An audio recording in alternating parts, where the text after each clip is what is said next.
If you're just joining us, stop. Go watch part 1 right now, link in the description, because what you're about to witness will make absolutely no sense without it.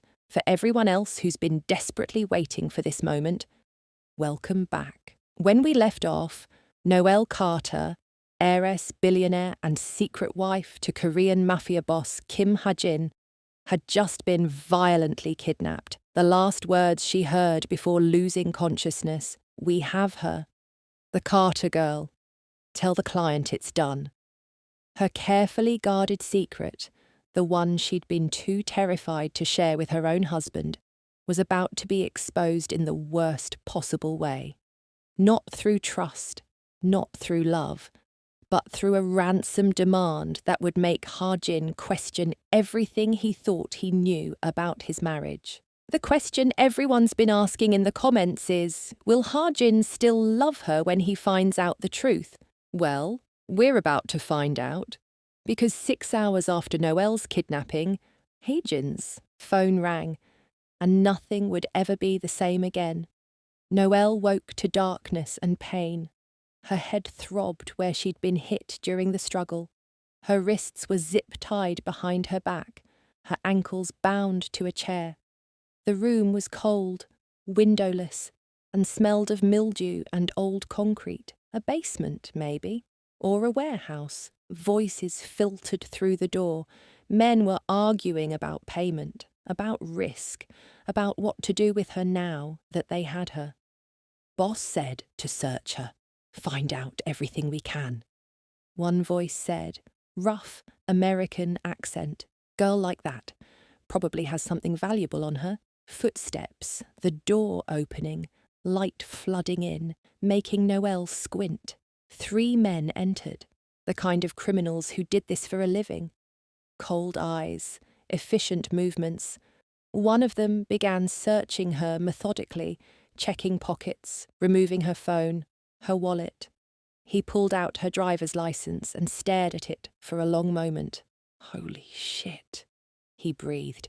Noelle Carter, as in Carter International Corporation, as in one of the richest families in America.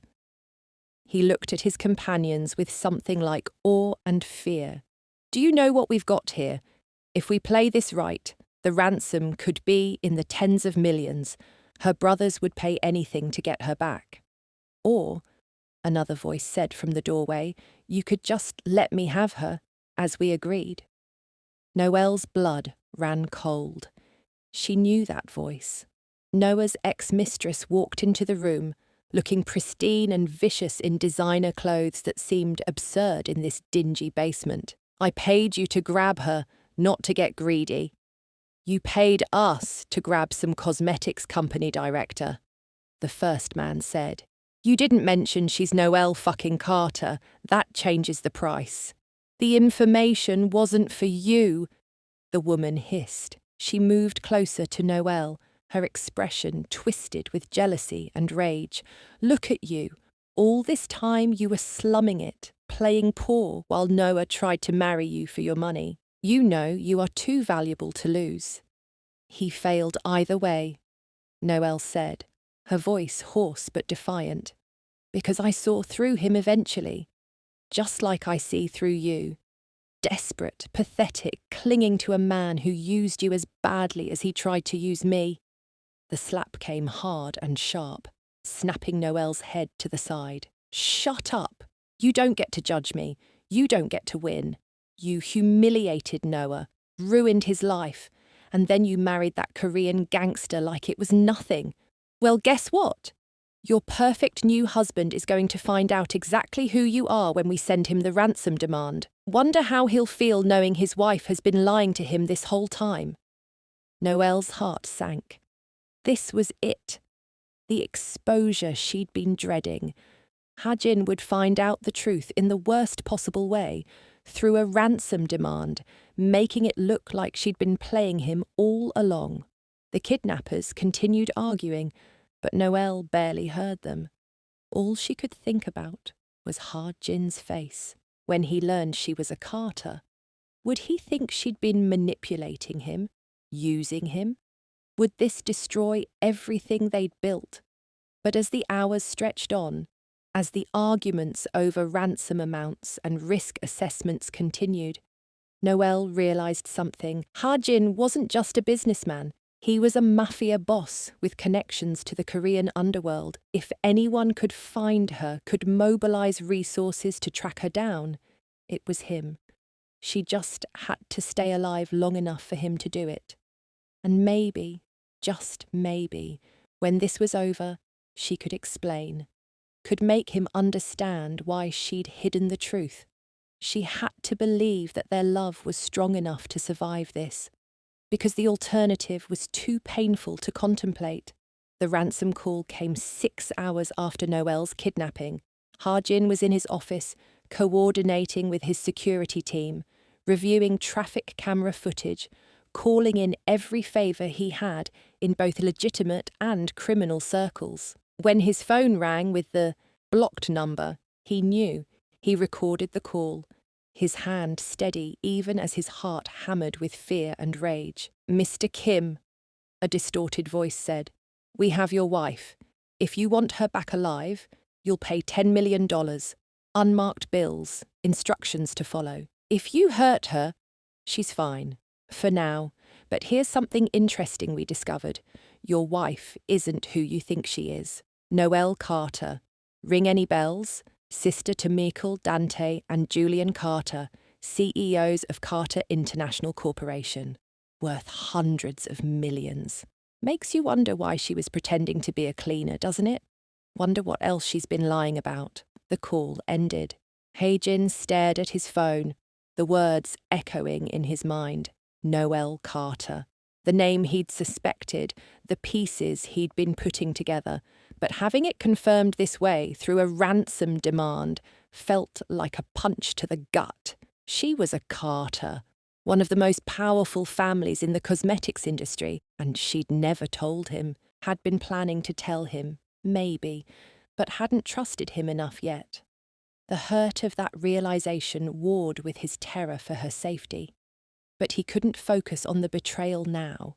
First, he had to get her back, had to save her. Then they could deal with the lies and the truth and everything in between. He was already dialing his most dangerous contacts, calling in favours from people who operated in shadows and dealt in violence. If these kidnappers had hurt his wife, they'd learn why people feared Kim Ha-jin.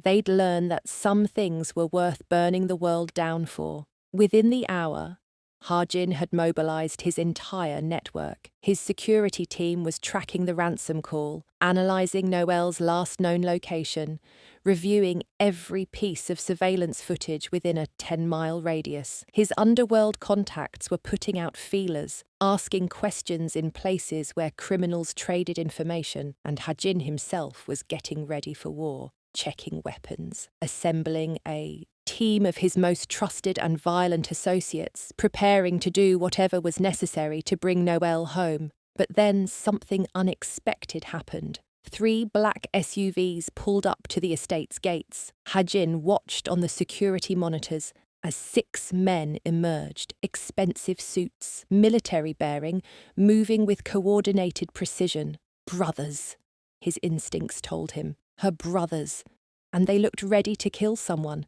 preferably him. Michael Carter led the group, his expression thunderous. When Hajin's security let them through, the brothers strode into his office like avenging angels. Michael spoke first, his voice cold and controlled. "Kim Ha-jin, the man who married our sister without having the decency to meet us first. The criminal who put her in danger. We received a ransom call too. Same kidnappers, demanding 20 million from us. So before we decide whether to work with you or kill you, you're going to answer some questions. Starting with, did you know who our sister really was when you married her?"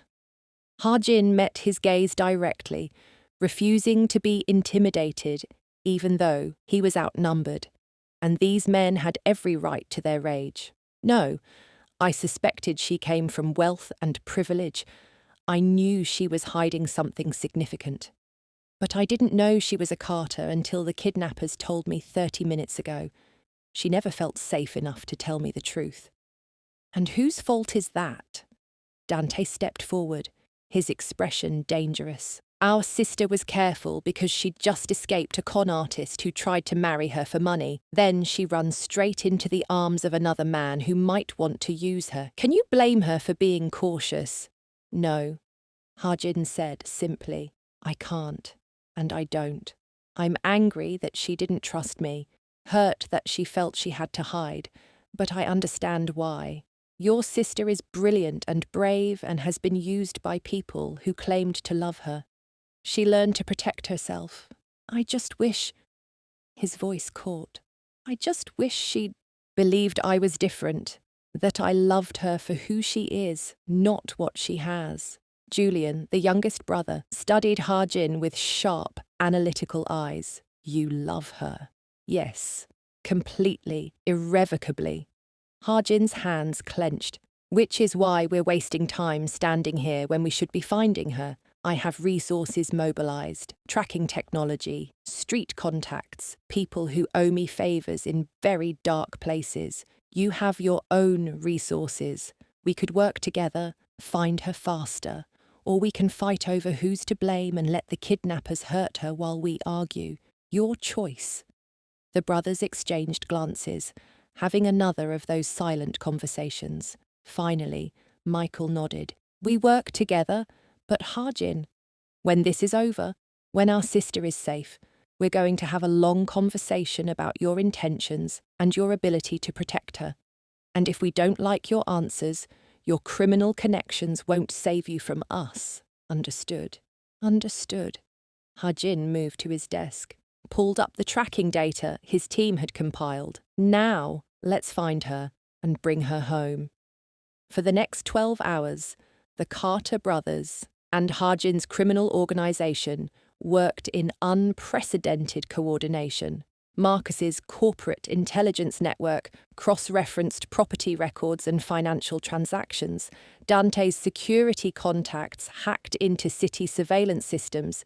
Julian's analytical skills identified patterns in the kidnappers' communications. And Hajin's underworld connections threatened, bribed and intimidated information out of people who operated in the shadows. The break came from an unexpected source. One of Hajin's contacts recognized the voice on the ransom call, a mid-level criminal named Torres who specialized in kidnapping for hire. He had a known safe house in Brooklyn, an abandoned warehouse by the docks. It was thin, possibly a trap, but it was all they had.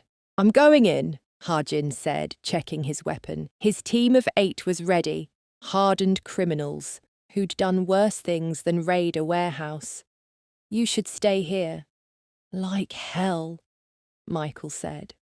All 3 Carter brothers were armed and they clearly knew how to handle themselves. That's our sister in there.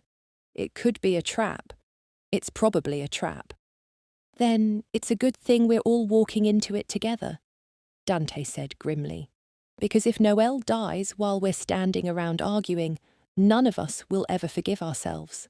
Hajin wanted to argue, wanted to keep them safe, wanted to handle this himself. But looking at the Carter brothers, he saw the same desperate determination he felt.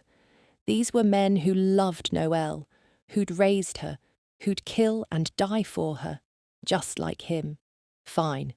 But you follow my lead. This is my world, my expertise.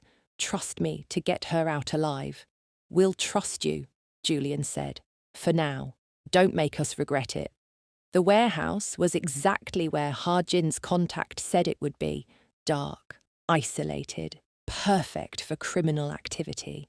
They approached in 2 teams, Hajin and his crew from the west, the Carter brothers and their security from the east. Thermal imaging showed 6 heat signatures inside, 5 clustered together, 1 separated. The separated one had to be Noelle.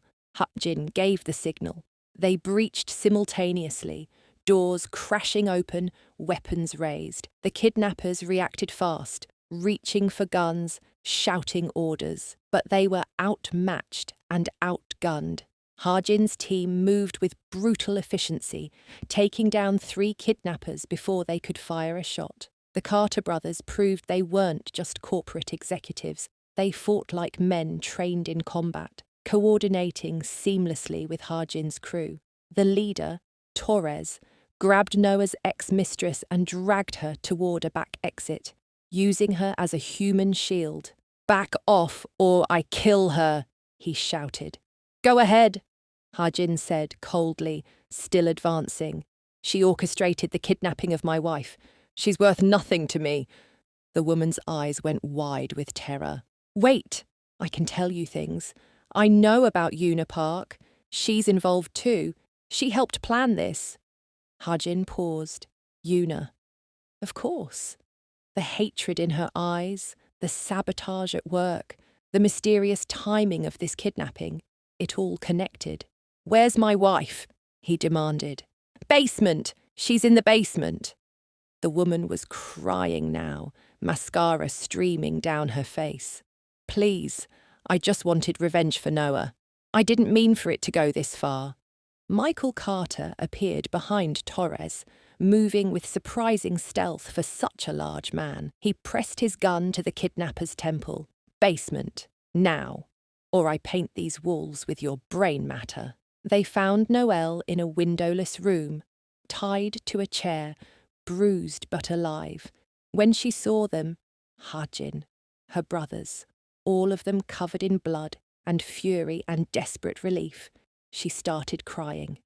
Hajin got to her first, cutting through the zip ties with shaking hands, pulling her into his arms. "You're okay," he whispered against her hair, over and over like a prayer. "You're okay. You're safe. I've got you." "I'm sorry." Noelle sobbed into his chest. "I'm so sorry I didn't tell you. I was going to, I swear, I just—" "Later," Hajin interrupted gently. "We'll talk about it later. Right now, you're safe. That's all that matters." Her brothers surrounded them, checking her for injuries, murmuring reassurances and threats against anyone who'd hurt her. Michael's hand rested on her shoulder, and she reached up to cover it with her own. "You came," she said, looking at each of her brothers in turn. "All of you." "Of course we came," Dante said roughly. "You're our sister. We'd burn the world down to find you." "We almost did," Julian added with a slight smile. "Your husband has impressive resources, terrifying resources. We're going to have to discuss his career choices, but later, after you've been checked by a doctor and we've dealt with the people who did this." The cleanup was efficient and brutal. Torres and his crew were turned over to Hajin's most vicious contacts, people who specialized in making problems disappear. Noah's ex-mistress was handed to the Carter brothers' legal team, who would ensure she faced every possible charge for kidnapping and conspiracy. And Hajin personally made calls to track down Una Park, whose involvement in the conspiracy would be thoroughly investigated. But all of that felt distant to Noelle as she sat in the back of Hajin's car, wrapped in his jacket, his arm around her shoulders. She was safe, alive, home. And everyone knew the truth now. There were no more secrets to hide behind, just the wreckage of her fear and the hope that love could be stronger than lies. At the estate, a doctor checked her over. Bruises, minor cuts, nothing serious. Her brothers hovered, protective and anxious. But finally, they left her alone with Hajin in his bedroom, the door closed against the world.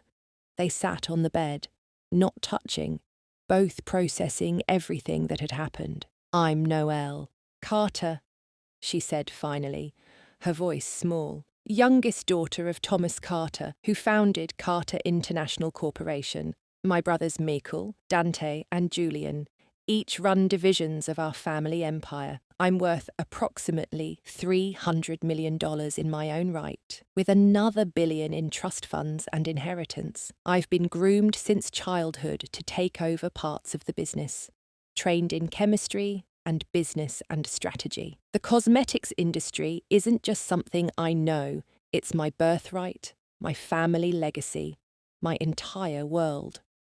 She looked at him, tears streaming down her face. And I didn't tell you because I was terrified that knowing would change how you see me.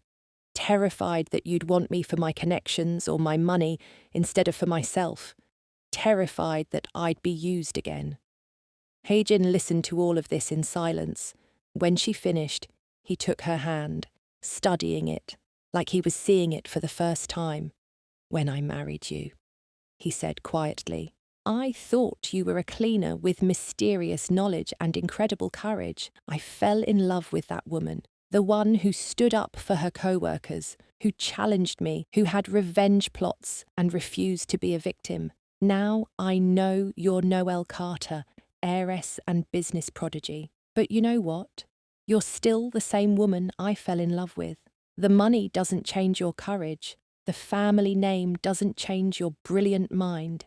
The empire you were born into doesn't change the fact that you earned your position at my company through pure merit and hard work. He lifted her hand to his lips, kissed her knuckles gently. I'm hurt that you didn't trust me. I'm angry that you hid this for so long, but I understand why. And I still love you, all of you, the heiress and the cleaner and the woman who's both and neither. You're not angry? Noelle asked, hardly daring to believe it. I'm furious, Hajin said, honestly. But more at myself than you. I should have made you feel safe, enough to tell me. I should have proven I could be trusted with the truth. Instead, I let my own hurt and pride get in the way of understanding your fear. He pulled her close, and she collapsed against him, crying harder now. Relief and love and exhaustion pouring out in racking sobs. We'll work through this, he murmured against her hair. All of it. The lies, the truth, the fear and the trust. We'll build something stronger from the wreckage.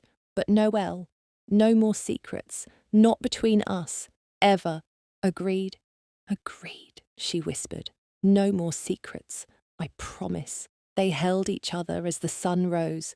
Two people bound by love and trauma and the desperate hope that honesty could heal what fear had broken. Outside the door, her brothers waited, ready to have difficult conversations about Hajin's worthiness and Noelle's safety. But in that moment, none of it mattered. She was home, she was loved, and she was finally completely known. What came next would be complicated and painful and require work from both of them, but they'd face it together, as partners, as equals, as husband and wife, finally seeing each other fully for the first time.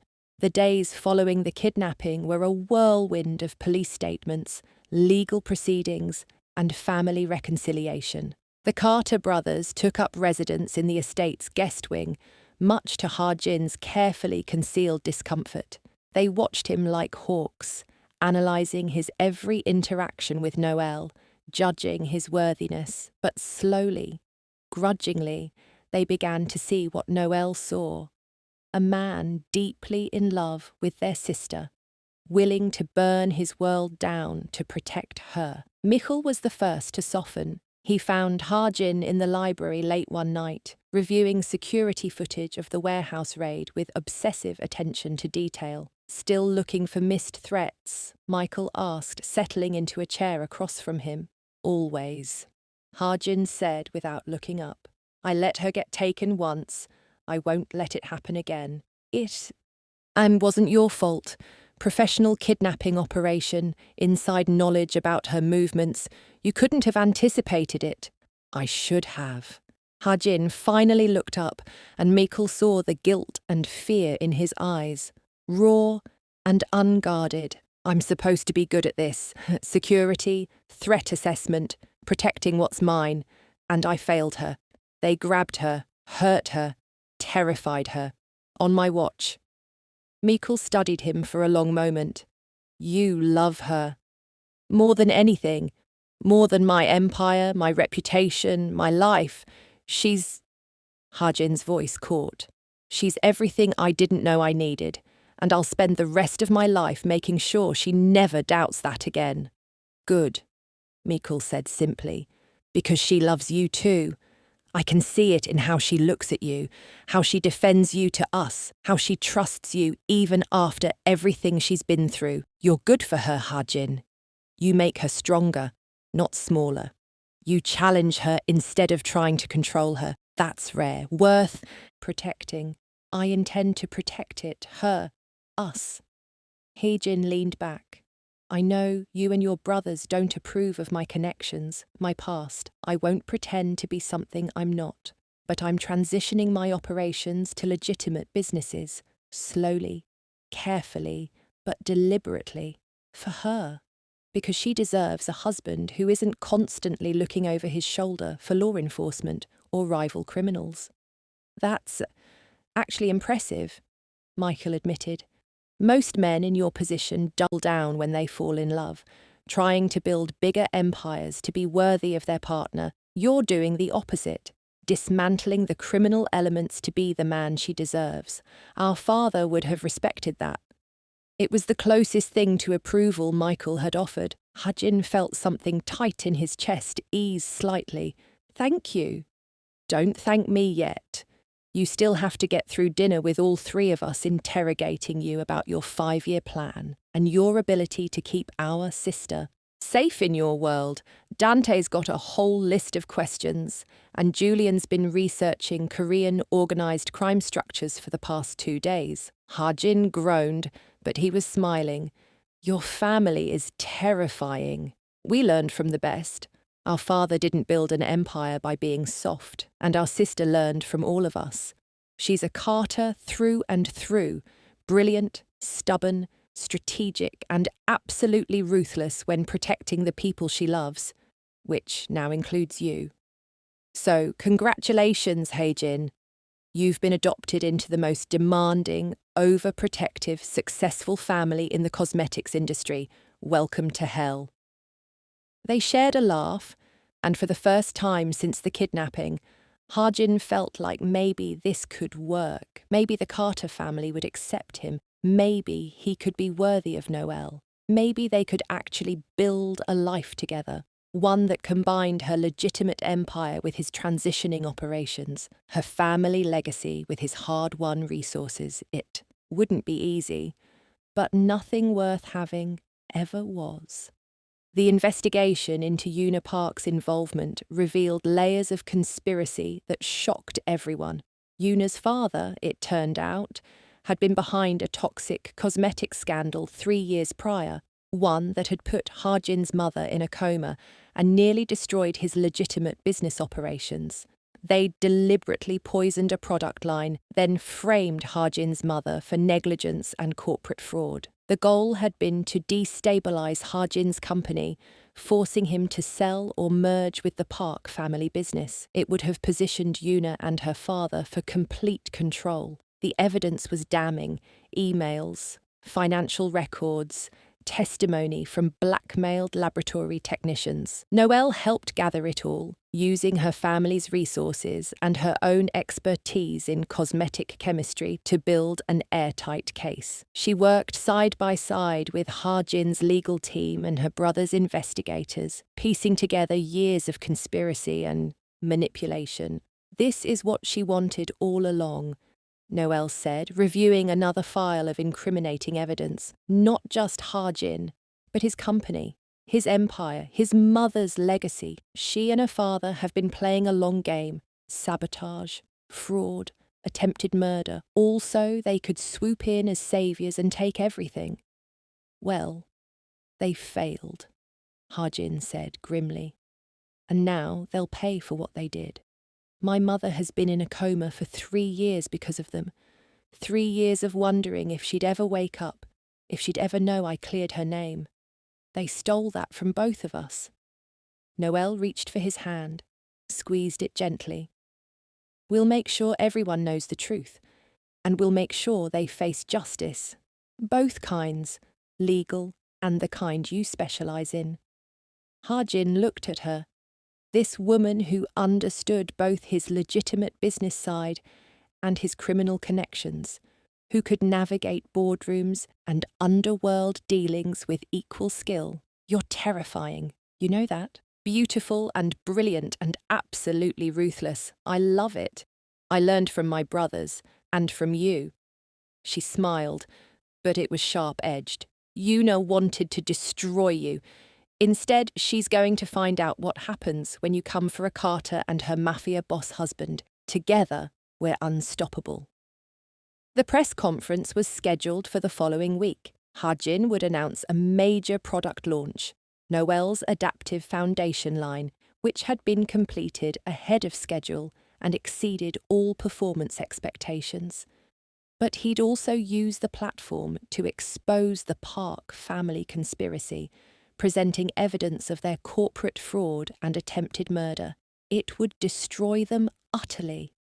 Justice, served cold and public and irrevocable. But the night before the press conference, something happened. Hajin's phone rang at 2 a.m. The hospital. His mother was waking up. After 3 years in a coma, she was finally regaining consciousness. They rushed to the hospital, Hajin and Noel both. The doctors cautioned that recovery would be slow, that there might be cognitive impairment, that they shouldn't expect too much too soon.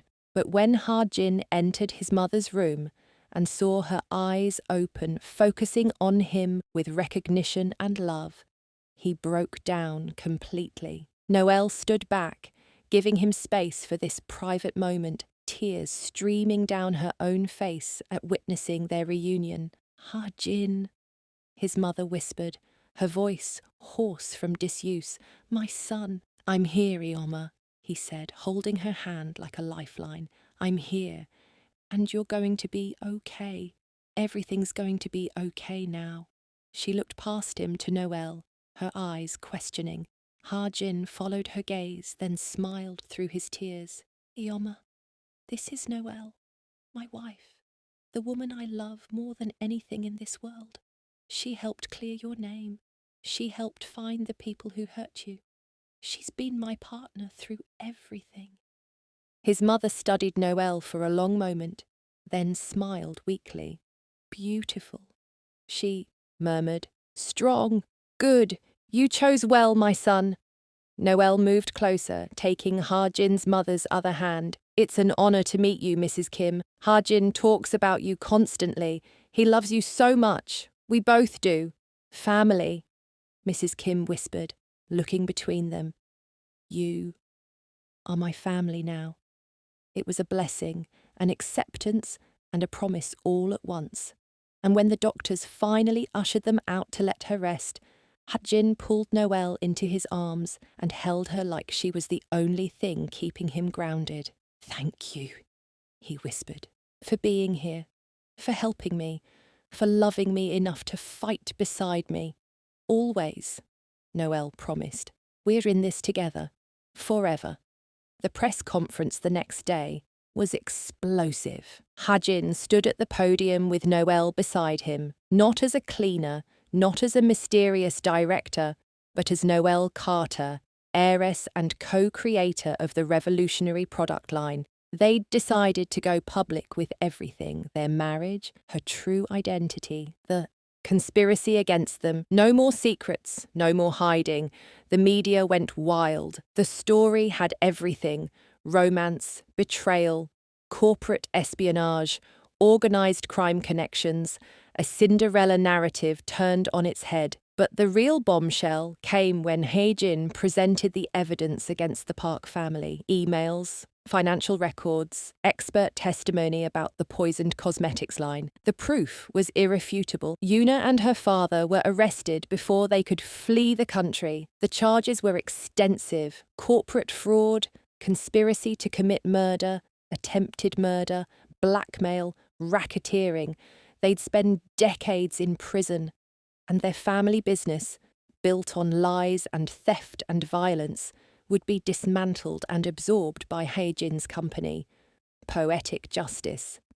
But the press conference's final revelation shocked everyone, most of all. Hajin announced that he was merging his company with Carter International Corporation creating a new joint venture that would combine the Carter family's global reach with his innovative product lines. Noelle would serve as co-CEO, bringing her expertise and her family's resources to bear. Together, they'd build something unprecedented, an empire that spanned continents and industries, all while maintaining ethical practices and cutting ties with Hajin's criminal past. This partnership, Hajin said, looking at Noelle with unmistakable love, represents more than just business strategy.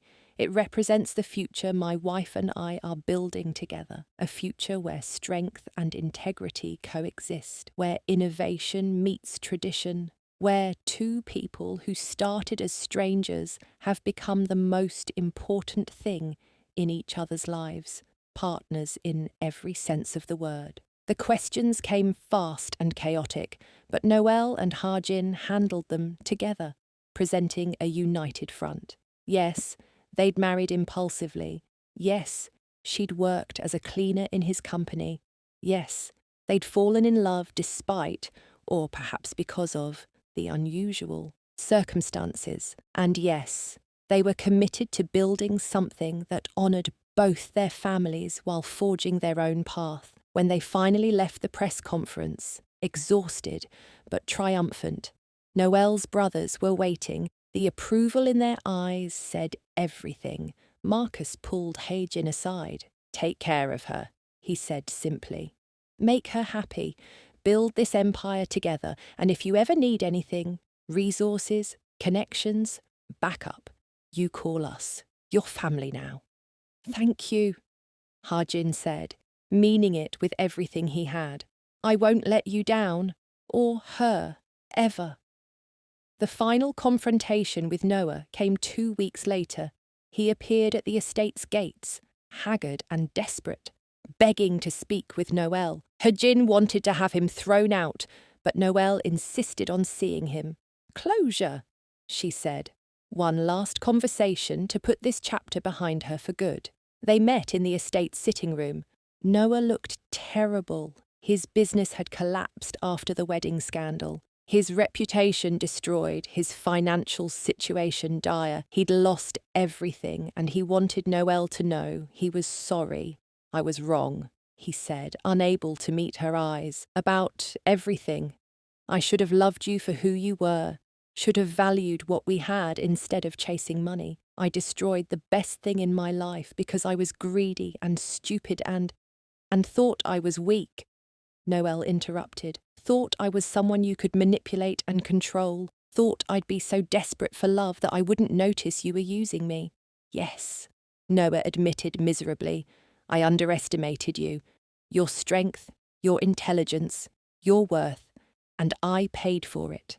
I've lost everything, Noelle. Everything. While you..." He gestured around the estate. "You're thriving. Married to a powerful man, running an empire, successful beyond anything I imagined. You won. Completely. Utterly. This isn't about winning," Noelle said quietly. "It's about finding someone who sees my value instead of my price tag, who challenges me to be better instead of trying to make me smaller, who loves me for who I am, not what I can give him." She looked at Noah with something that might have been pity. "I'm not sorry about how things ended. I'm grateful. You taught me what I don't want in a partner, and that lesson led me to exactly what I do want." Hajin appeared in the doorway and Noah flinched. "Time's up," Hajin said coldly. "You've had your say. Now leave. And if you ever contact my wife again, you'll discover exactly how unforgiving I can be." Noah left quickly, defeated and broken. Noelle watched him go without emotion. That chapter of her life was over. The man who'd tried to steal from her had lost everything, while she'd gained more than she ever imagined possible. "Are you okay?" Hajin asked, pulling her into his arms. "I'm perfect," Noelle said honestly, "because I chose you, and that choice led me here, to this life, this partnership, this love." Noah was just a stepping stone on the path to you. 6 months later, Noelle discovered she was pregnant. The news came during a routine doctor's appointment. She'd been feeling tired, slightly nauseous, not thinking much of it. But the blood test revealed it definitively. She was carrying Hajin's child, their child, the physical manifestation of everything they'd built together. She told him that night over dinner, simply sliding the ultrasound photo across the table. Hajin stared at it for a long moment, his expression shifting through shock, wonder, and overwhelming joy.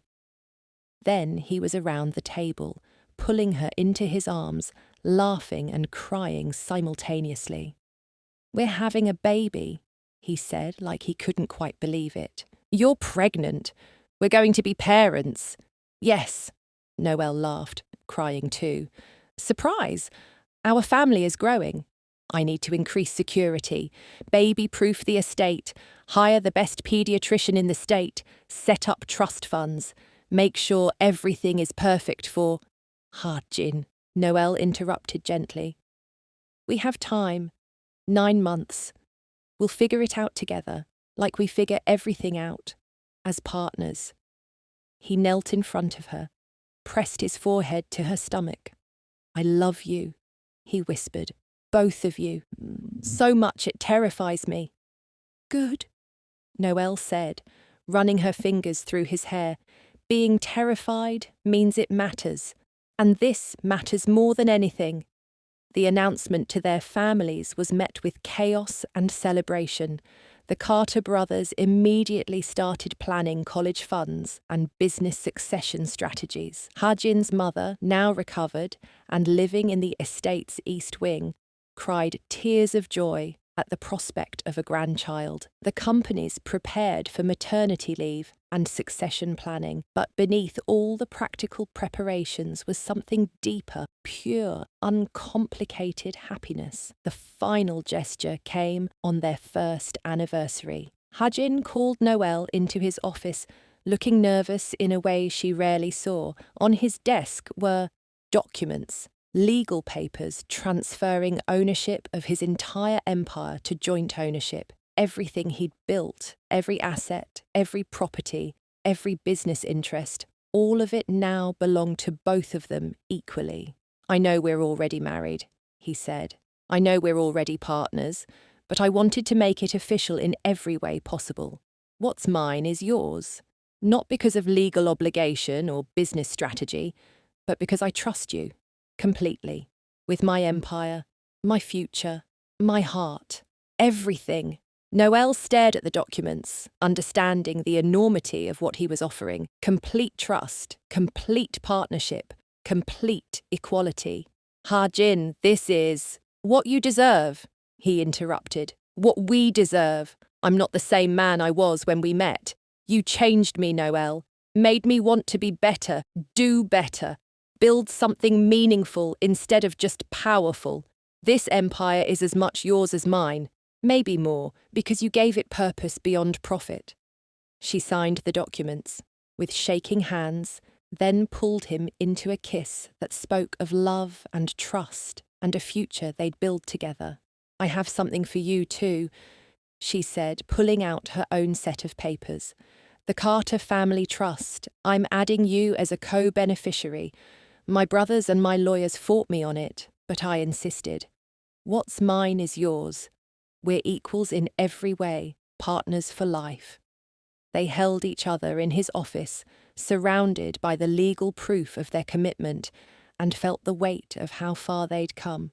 From a cleaner and a mafia boss, to co-rulers of a merged empire, from an impulsive wedding to a genuine partnership built on trust and love and mutual respect, from lies and secrets to complete honesty and vulnerability. They'd built something extraordinary from the wreckage of their pasts. The proper wedding ceremony happened 2 months later, when Noelle was 4 months pregnant and just starting to show. They'd had the legal marriage, the business merger, the public announcement. But this was for them, a real exchange of vows in front of everyone who mattered, Both families gathered in the estate's gardens, along with friends, business associates, and the employees who'd watched their unlikely romance unfold. Noelle wore a simple white dress that accommodated her growing belly. Hajin wore a traditional suit, and when they stood before the officiant, holding hands and looking into each other's eyes, they spoke vows they'd written themselves. "I came into your life as someone I wasn't," Noelle began, her voice clear and strong, "hiding behind a disguise because I'd been hurt and I was afraid to be seen. But you saw me anyway. You saw my strength, my courage, my worth, not because of my family name or my money, but because of who I am at my core. You made me brave enough to stop hiding, brave enough to trust again, brave enough to love again.